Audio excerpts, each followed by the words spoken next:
Alam ko mga boss na marami sa inyo yung mga nagtataka kung bakit nagka-hang or kaya nagde-delay response yung inyong mga Android phone. Ang isa sa mga dahilan dyan mga boss ay yung mga naiipon ng mga junk file sa loob ng internal storage ng ating mga Android phone na hindi natin alam. Kaya kailangan nyo lang gawin dyan mga boss ay kailangan nyo lang pong linisin yan.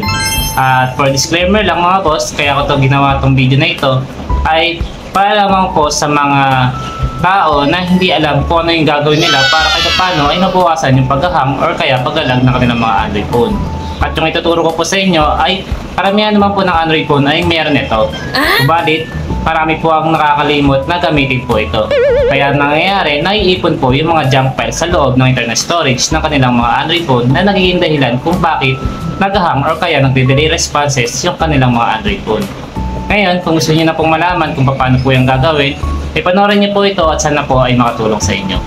Ang kailangan niyo lang gawin mga boss ay hanapin niyo lang po yung phone manager dyan sa inyong mga Android phone. Ngayon kapag nakita niyo na, ipindutin niyo lang po itong phone manager sa inyong mga Android phone. At dito ay hanapin niyo lang po yung clean up storage. Pindutin niyo lang po yan. At pagkatapos dito po ay meron po kayo makikitang clean.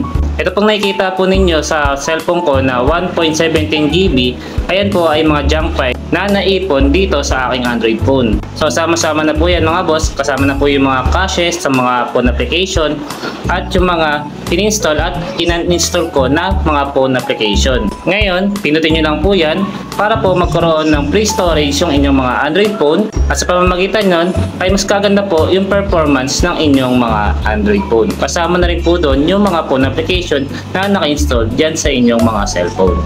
Kung nakatulong sa iyo ang video na ito, ayaw mo naman po sanang kalimutan na i-share din at baka yan din ang problema nila at para rin po makatulong.